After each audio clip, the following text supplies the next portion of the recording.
Hello বন্ধুরা, আসসালামু আলাইকুম। কেমন আছেন সবাই? আশা করি সবাই ভালো আছেন। তো আমি আজকে রান্না করব ফুলকপি দিয়ে মাছের ঝোল। তো মাছ ভেজে নিলাম। আগে থেকে কেটে রেখেছিলাম ফুলকপি, কেটে ধুয়ে রেখেছিলাম। তো এগুলো এখন আমি ভেজে নিব। হালকা একটু লবণ, হলুদ আর তেল দিয়ে এগুলো একটু ভেজে নিব। আমি এভাবে রান্না করি, ভেজে মাছ দিয়ে রান্না করলে। ফুলকপি ভাজা শেষ। এখন আমি কড়াইয়ে তেল, পেঁয়াজ কুচি দিয়ে দিয়েছি। আর পেঁয়াজ কুচিগুলো এই তো হালকা করে ভেজে নিব। এরপর আমি আদা, রসুন বাটা, হলুদের গুঁড়া, মরিচের গুঁড়া, লবণ সব দিয়ে দিলাম। এখন আমি মশলাটা ভালো মতো কষায় নিব।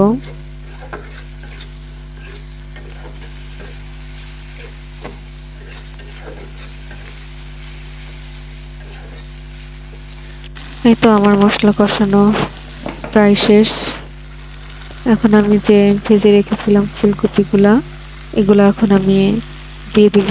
দিয়ে কষায় নেব মশলার সঙ্গে আবারও ভালো মতো। আমি এইভাবে রান্না করি, আপনারা অনেকে অনেকভাবে রান্না করেন। তো আমার এইভাবে ভালো লাগে, আমি এইভাবে রান্না করি। তো কষানো শেষ।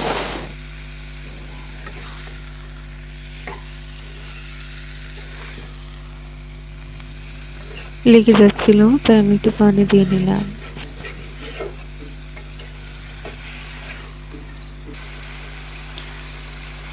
এই তো অনেক সুন্দর একটা কালার চলে আসছে। আর অনেক ভালোভাবে ফুলকপিটা কষানো হয়ে গেছে। দেখেন অনেক সুন্দর একটা কালার আসছে।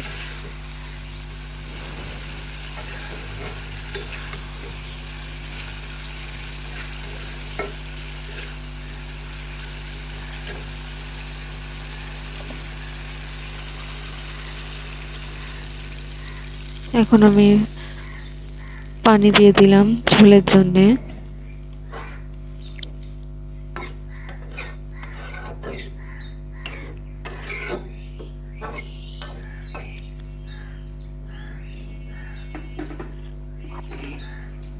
ঝোল দেওয়া শেষ।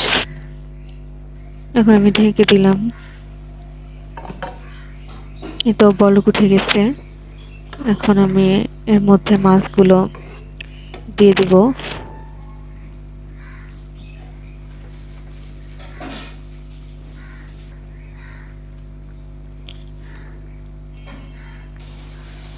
এই তো আমি মাছগুলো দিয়ে দিলাম।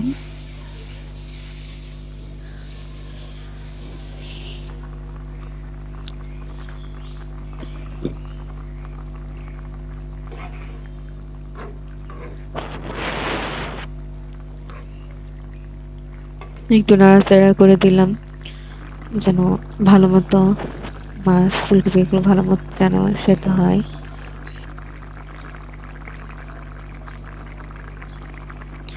আমার রান্না প্রায় শেষ।